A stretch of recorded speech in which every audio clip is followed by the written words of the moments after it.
Internet es un mar oscuro que alberga horrores, y a veces, en esas profundidades insondables, emergen criaturas mitológicas, monstruos digitales que atrapan a los incautos y los marcan de por vida. Hoy os voy a contar la historia de una de esas criaturas, un pequeño vídeo. Bueno, en verdad es un tráiler, pero uno que tomó vida propia. Porque lo que una vez fueron Two Girls and One Cup acabó convirtiéndose en un engendro digital, uno tan legendario que, por su carácter mítico, y también para que las políticas de YouTube no me crujan el vídeo y me lo desmoneticen, he tenido que bautizarlo como Chuwenka. Un monstruo legendario que nos dejó una lección inolvidable. A veces, la curiosidad no mata al gato, pero sí que le revuelve el estómago. Entonces, ¿cómo el tráiler de una cuestionable película brasileña llegó a convertirse en una leyenda de internet? ¿Quién es Marco Fiorito? ¿Era real? ¿Realmente estaban comiendo heces? ¿Cómo acabó algo así formando parte de campañas de marcas como Coca-Cola? ¿Y si os dijera que Chuwenka fue el padre o la madre del género de las videoreacciones? What the hell? Get out of here, jockey. Amigos, perdón por la interrupción, pero esto es importante. He participado en El Gran Buscador, una serie de ficción sonora de Radio Televisión Española. Ojito, haciendo de mí mismo. ¿Qué harías si te dijera que uno de los mayores y más lucrativos inventos del siglo XXI fue creado por un español que ha sido muy concienzudamente borrado de la historia? En los últimos meses, casi un año ya, he estado inmerso en un viaje que jamás imaginé que daría para tanto. Y todo parte de un rumor aparentemente descabellado. Google, el gran buscador de Internet, fue creado por un extremeño. El Gran Buscador. Si os mola el rollo narrativo y queréis verme en otro registro, no lo dudéis y entrar en el link que os dejaré en la descripción. Y de verdad, os pido que entréis porque me hace mucha ilusión que me veáis.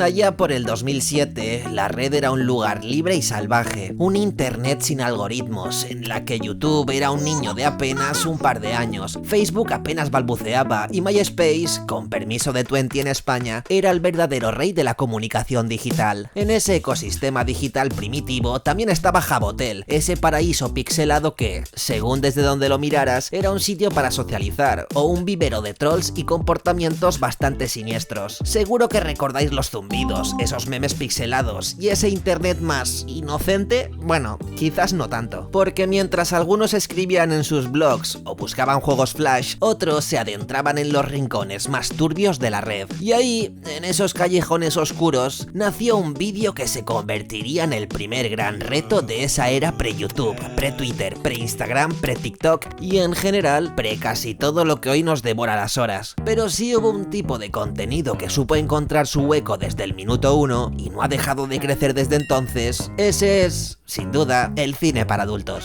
Sex, do it right. Sex, through the night.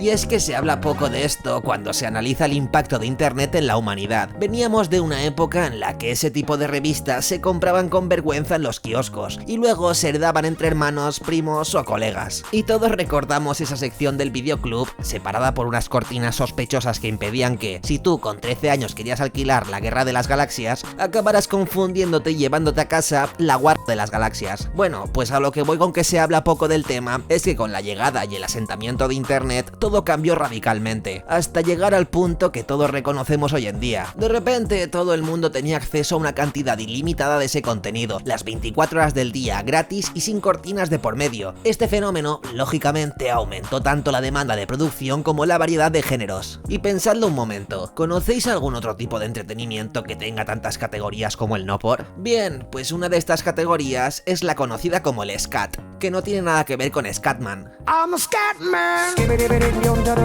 Toma referencia viejuna, sino que viene directamente de la escatología. Y para entender esto fácil, lo mejor es tirar de etimología. Escatología es el estudio de las últimas cosas. Eso incluye la muerte, sí, pero también, por ejemplo, el último estadio de lo que comemos, lo que sale por la última parte del intestino grueso. ¿Me estáis entendiendo, verdad?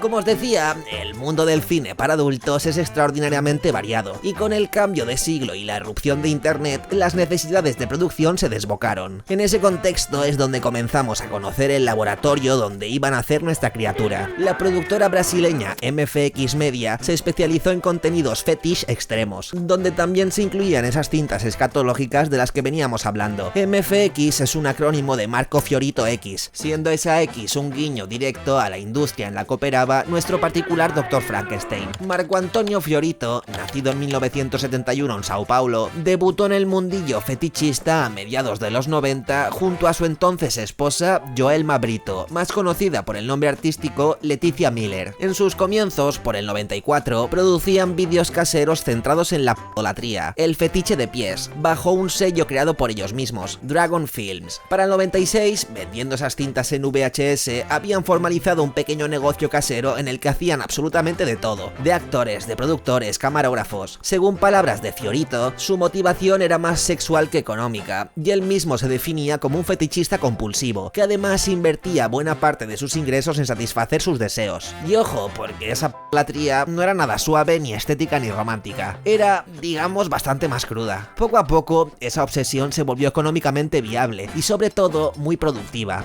Hacia el 99 ya había producido y distribuido unas 150 películas. Esa productividad llamó la atención de un inversor llamado Luis Vilas Boas. Fue él quien convenció a Fiorito de llevar el negocio a internet para ampliar el alcance. Se asociaron y Fiorito registró nuevos sellos y dominios, MF Videos y LM Videos, con los que empezaron a comercializar sus títulos online. La empresa se instaló en Santos, en el litoral paulista, y Vilas Boas se encargó de toda la parte administrativa y logística, porque Fiorito, por entonces, no tenía ni idea de cómo funcionaba internet. Gracias a esa alianza, el catálogo entero de Dragon Films se volcó a la web y pronto empezó a generar ingresos regulares, confirmando que el negocio online no era ninguna broma. Durante esos años lanzaron decenas de títulos fetish en internet, desde patria, dominación y o sea, pisotear, hasta escatología extrema, filia y vómito. De nuevo, yo no juzgo a nadie, pero se ve que este tipo de contenidos tiene su público, y si no, que se lo digan a Antonio Baños, antiguo dirigente de la CUP que llegó a ser parlamentario catalán y al que pillaron en un descuido con una pestaña en la que podía leerse Japanese Scat. Un saludo, Antoñito crack. Y cuando tú estás uniendo Japón y escatología, es el récord. No a más, potadas en la cara, cagarros. O sea, Two Girls One Cup versión multiplicado por 400.000. Sería Two Girls One Cup. La cosa es que toda esta maraña iniciada por Fiorito, de una forma bastante habitual en la industria del no por, creció exponencialmente hasta desembocar en la ya citada MFX Media, sin duda la marca más internacional del entramado, y como os decía, el laboratorio del que surgió nuestra criatura.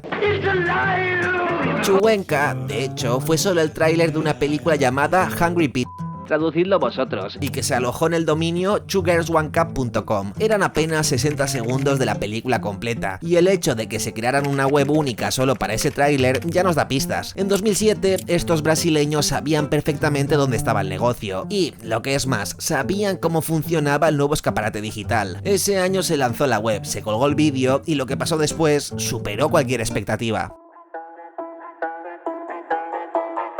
Como siempre pasa, un usuario dio con el dominio y lo compartió en foros que lo petaban entonces, como 4chan o Bounce World. Unos pocos valientes lo vieron, lo comentaron, pero claro, el contenido era tan explícito que incluso en aquella internet sin apenas normas, muchos usuarios empezaron a advertir: esto no es para ojos sensibles, decían. Pero claro, el efecto fue inmediato. Los monstruos como Chuwenka se alimentan precisamente de eso.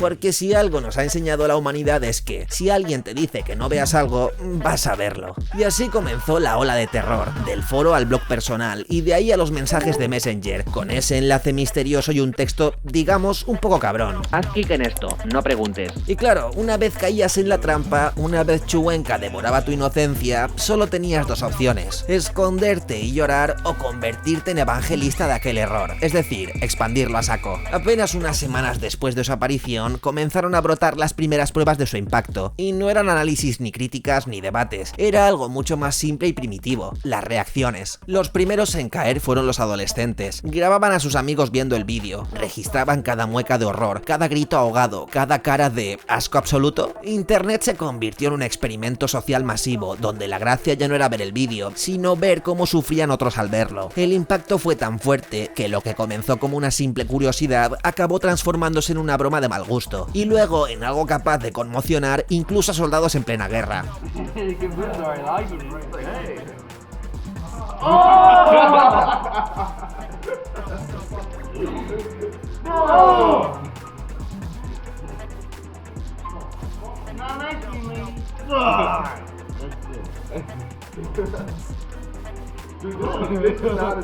Y lo sorprendente es que ni siquiera lo vivido en el campo de batalla provocó en ellos unas caras tan intensas de asco, dolor y desconcierto.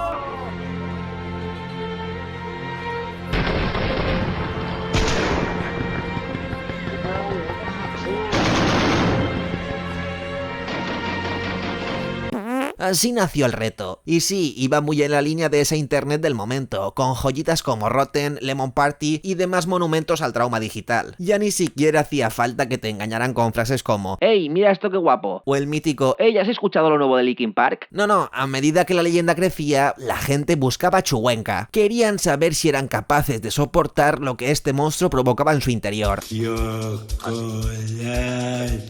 Oh, no, no. No, I can't. Y en ese punto, de manera orgánica, nunca mejor y más asquerosamente dicho, se gestó un nuevo género digital, la videoreacción.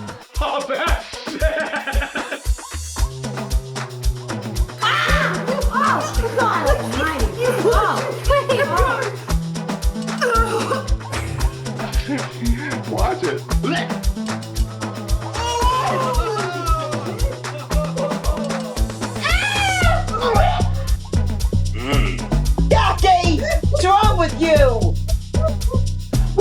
Good grief! Sí, gente, lo que hoy es un formato masivo en YouTube y Twitch nació, en parte, con Chuwenka. Porque si algo nos divierte más que ver algo impactante, es enseñárselo a alguien y ver qué cara pone. Cuanta más gente reaccionaba al vídeo de Marras, más personas se unían al reto. Era como una ola imparable de masoquismo digital. Querían comprobar hasta qué punto éramos capaces de soportarlo. El vídeo original fue visto 400.000 veces en su primer mes. En octubre ya superaba los 2 millones. Y lo más increíble es que todo esto ocurrió sin Twitter, sin TikTok, sin la facilidad actual para compartir contenido al instante. Todo, repito, fue a través de foros, mensajes privados, mails y hasta reuniones presenciales. Ahí, cara a cara. Incluso en los móviles de la época. A mí, sin ir más lejos, todavía lo recuerdo, me lo enseñaron en un Nokia 3220, ese que hacía lucecitas por los lados. Teníamos unos 14 o 15 años y habíamos quedado varios colegas para cenar en una pizzería. Uno de ellos, el graciosillo, decidió enseñarnos el vídeo ahí mismo, en la mesa. Deciros que ninguno de los demás pudo cenar. Sobraron casi todas las pizzas. También había gente que descargaba el vídeo en su ordenador y lo mostraba en fiestas, como si fuera un rito de iniciación. El fenómeno ya estaba fuera de control. Chuwenka había dejado de ser un simple vídeo, se había convertido en un mito urbano digital, un test de resistencia, una historia que contar y, sobre todo, en una criatura que se alimentaba de nuestras propias reacciones. Pero claro, había una duda que atormentaba a todos los que lo habían visto, porque hay cosas que el cerebro simplemente se niega a procesar. Y entonces, el debate estaba servido. ¿Realmente llegamos a la luna? ¿Mató la CIA JFK? Nah, déjate de minucias. Si Chuwenka había recorrido tus sentidos, solo había una pregunta posible. ¿Realmente Carla y Latifa, que así se llamaban artísticamente las actrices, se estaban comiendo lo que parecía que se estaban comiendo?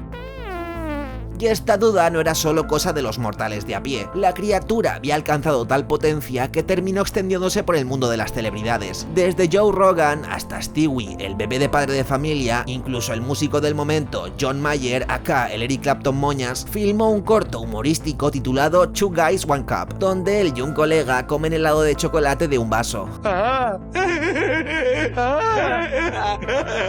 No podré volver a comerme un helado. El cómico Conan O'Brien hizo algo parecido en su web, con un sketch llamado One Guy Two Bowls, donde su copresentador aparece comiendo sopa de 2 tazones. El youtuber John LaJoye lanzó la Two Girls One Cup Song, una narración romántica de lo que ocurre en el vídeo, que acumuló millones de visitas. También en 2008, Justin Roiland, sí, el de Rick y Morty, lanzó en el canal 101 la webserie Two Girls and One Cup The Show. Compuesta por varios episodios, la serie tomaba como punto de partida el infame vídeo viral, aunque solo a nivel de título. A diferencia de la original, el contenido no tenía nada que ver con la escatología ni con el no por. Era una comedia absurda y surrealista, muy en la línea del humor característico de Roiland. La revista Square incluso mostró el vídeo a George Clooney durante una entrevista. El actor, entre asombrado y divertido, lo comparó con hacer de cowboy en un rodeo, cuyo reto, según él, es ver cuánto aguantas antes de apartar la mirada. Y hasta la rana Gustavo hizo su propia videoreacción. Y mientras tanto, la duda seguía ahí, atormentando a todos aquellos a los que Chuwenka había drenado una parte del alma. En el epicentro de esta discusión, que no hacía más que alimentar a la criatura, estaba su creador, el artista y director Marco Fiorito. El director brasileño admitió en varias entrevistas que en algunas de sus producciones se utilizaban sustitutos culinarios, como helado de chocolate, una confesión que para muchos fue un alivio. Sin embargo, otros no lo compraban, seguían pensando que aquello era demasiado convincente como para ser falso. En plena polémica, figuras del mundo del entretenimiento para adultos se enzarzaron en debates públicos. Por ejemplo, Ira Isaacs, productor de contenidos que también dan para otro vídeo como este, aseguraba, en contra de las palabras de Marco Fiorito, que todo era genuino. Mientras tanto, Ron Jeremy, un titán del cine para adultos que nos demostró que no hace falta un cuerpo escultural para triunfar en la industria, insinuaba que sí podría haber truco detrás, aunque, eso sí, no le apetecía quedarse a comprobarlo. Oh, that is unbelievably disgusting. Not done yet. Those are not American girls. No. They probably substituted it for pistachio ice cream. No, I believe that's the real deal. No, I don't think it is. You don't think it is? All right, keep watching. They might have substituted. Keep watching. I don't think I want to watch this anymore. You got 40 seconds. They might have used pistachio ice cream, but that's green. That's wait until you get to They did it. What did they use there? Oh, now she's. What's that? Cherry topping? How could they go that much? Girls like that don't go that much. So you have you seen anything like this? Oh! You walked off, dude. I won, bitches. Just to prove a point. All right, it's done. It's done, dude. You walked away. El debate llegó incluso a foros y páginas especializadas en efectos especiales y edición. Algunos usuarios analizaron el vídeo cuadro por cuadro buscando pistas, cortes, pruebas, algo que delatara una posible falsedad. Pero claro, al final, ¿realmente importaba la verdad? Si te paras a reflexionar, esa incertidumbre era mucho más importante que la naturaleza del alimento en cuestión. No saber si lo que habías visto era real o no le daba todavía más poder. Era como esas leyendas urbanas que nadie puede confirmar del todo, pero que siguen vivas en la cultura popular porque, de alguna manera, necesitamos que lo sean. Y este fenómeno no es nuevo. La historia está llena de mitos y leyendas que juegan con la delgada línea entre la realidad y la ficción. Territorios de leyenda, como el Área 51, el Lago Ness, y ahora, pues Chuwenka. Mientras el debate seguía su curso, el fenómeno no dejaba de crecer. ¿Qué? ¿Cómo vais? ¿Os apetece un poquito de helado? Digo, de plot twist. Rebobinemos un poco. Curiosamente, el dominio donde comenzó todo, chugersOneCup.com, fue registrado el 12 de agosto de 2007 por un usuario anónimo en Chicago. Según algunas fuentes, se comenta que alguien vio la película entera y decidió crear la web como una simple broma para sus amigos, sin imaginar que, semanas después, la página recibiría cientos de miles de visitas diarias. De hecho, el tráfico creció tan rápido que el proveedor del hosting le exigió un pago extra por el uso inesperado de ancho de banda. Aunque bueno, también circula otra teoría, que todo fue una maniobra del marketing del propio equipo de MFX Media. Me he tomado un tiempo buceando por Wayback Machine y sinceramente, para mí, esa es la versión que más sentido tiene. Pero más allá de los debates, el vídeo ya se había consolidado como el tabú definitivo. Era el reto que todos querían pasar, la troleada perfecta para tus colegas, o la mina de visitas para los creadores más audaces y expresivos. Son 2 chicas y una copa. Debo reconocer que este video alguna vez lo traté de ver y no vi... que yo creo que 30 segundos y no lo puedo ver entero, así que ahora voy a hacer el esfuerzo de verlo completo para la video reacción. Tenemos la pantalla completa lista, así que ¿sí? Son 2 niñas que se quieren mucho. Oh, es que Ya miro los dientes, weón. Oh, es demasiado. No.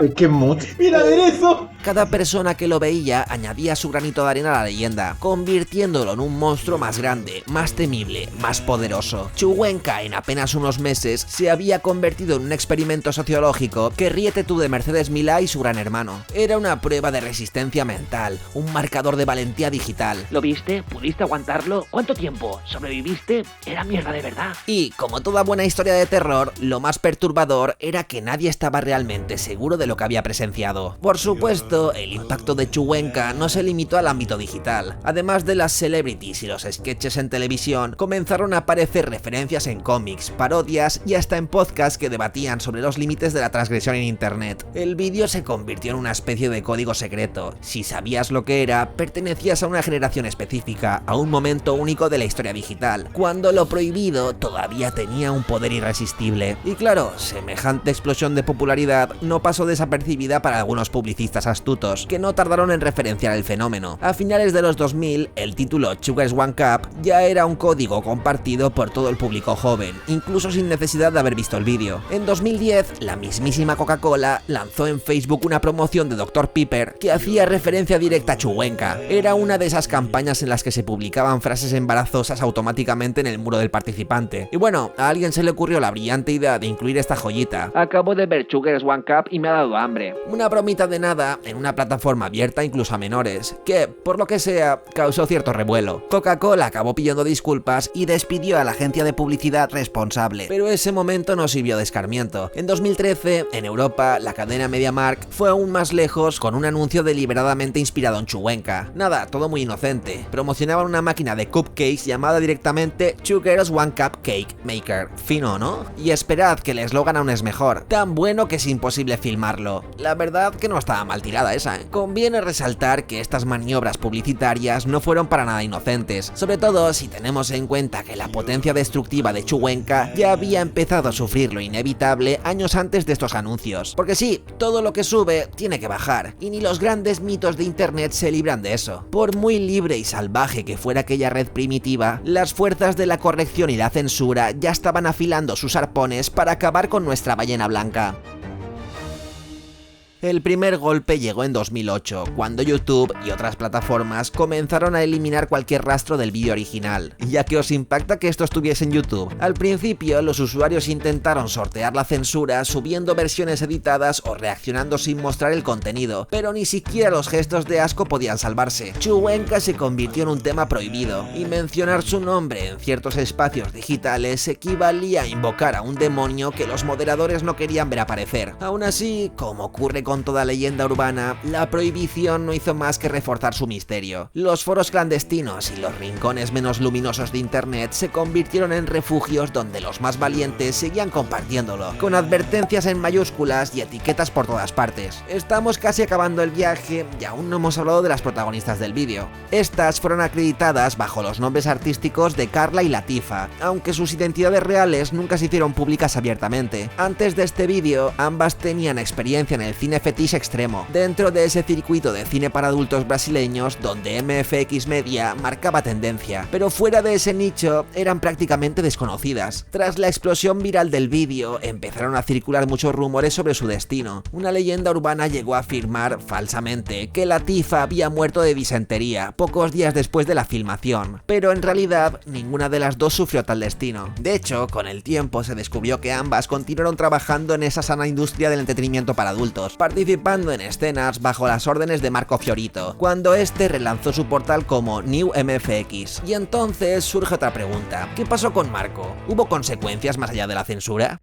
En 2013 circuló la noticia de que el creador de Chuwenka había sido condenado a 4 años de prisión, pero eso fue, de nuevo, una mezcla de confusión y leyenda urbana. En realidad, quien fue a la cárcel ese año fue Ira Isaacs, el director estadounidense que afirmaba que lo que comieron Carla y Latifa era exactamente lo que parecía. Sí que hay un caso judicial relacionado con Fiorito, pero lo curioso es que no tiene nada que ver con nuestro querido vídeo. En septiembre de 2006, un tal Danilo Croce fue arrestado en Orlando bajo cargos federales de obscenidad, acusado acusado de distribuir material para adultos de carácter extremo de forma ilegal. Lo curioso es que, entre los vídeos mencionados en la acusación, había varios títulos producidos por Fiorito, ya que Croce era uno de sus socios a la hora de distribuir su material en Estados Unidos. Este caso formaba parte de una ofensiva del Departamento de Justicia de Estados Unidos bajo la administración de George W. Bush para perseguir a productores de contenido para adultos extremo a través de su Obscenity Prosecution Task Force. Croce estuvo detenido hasta que pagó su fianza de $150.000 y posteriormente fue juzgado en Florida. Durante el juicio, Fiorito envió desde Sao Paulo una declaración por escrito en noviembre de 2006 para aclarar su posición y ayudar a su socio. Ese testimonio, publicado más tarde por medios como The Smoking Gun, relataba historias de su carrera y dejaba claro que él no tenía nada que ver con la venta de sus películas en Estados Unidos, ni sabía que Croce podía estar infringiendo leyes estadounidenses. Fiorito afirmó que en Brasil hacer y vender este tipo de films no es un crimen y soltó esta perla con bastante ironía. Jamás imaginaría la diarrea que todo esto geró en un país.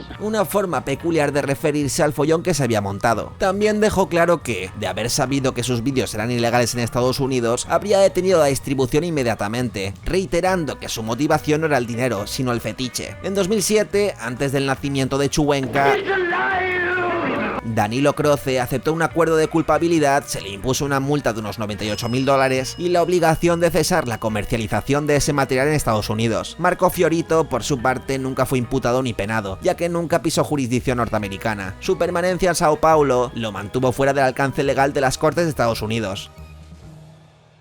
Cuando un fenómeno desaparece de la superficie, deja atrás un eco, y este no fue la excepción. ¿Qué aprendimos de todo esto? ¿Fue solo un experimento de mal gusto o una lección sobre la naturaleza humana y la forma en que consumimos contenido?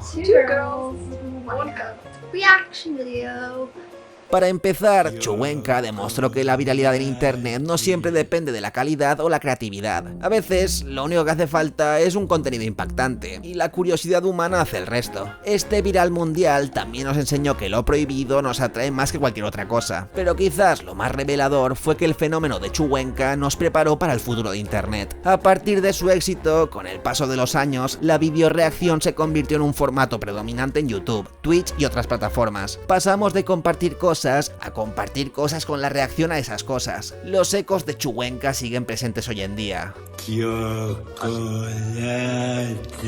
En cada vídeo de Si me río te doy 100 euros, en cada streamer que se enfrenta a un vídeo extraño, en cada tendencia viral que nos obliga a ver algo solo porque todos los demás lo han visto, su impacto no solo fue cultural, fue estructural. De alguna manera, ese clip de 60 segundos cambió la forma en que consumimos entretenimiento digital. Además, puso sobre la mesa una pregunta que todavía sigue vigente. ¿Qué tan fácil es manipular la curiosidad colectiva? Las plataformas lo saben. Si en 2007 necesitábamos que un amigo nos enviara un link con la advertencia de tienes que verlo, hoy es el propio algoritmo el que nos lanza a la cara vídeos con títulos como no creerás lo que pasó después, el vídeo que YouTube no quiere que veas. Chuwenka no fue solo un escándalo, fue un experimento involuntario sobre la psicología digital. Nos enseñó que el morbo, el miedo y la repulsión pueden ser tan adictivos como el placer o la risa. Y ese es un descubrimiento que las redes sociales han sabido capitalizar muy bien. Quizá hoy, con la censura, con la vigilancia extrema que la inteligencia artificial ha regalado a los algoritmos, con las políticas de comunidad y las normas estrictas de las plataformas digitales, no podría repetirse algo así. O quizás sí, porque si hay algo seguro en internet es que siempre estamos creando nuevos monstruos.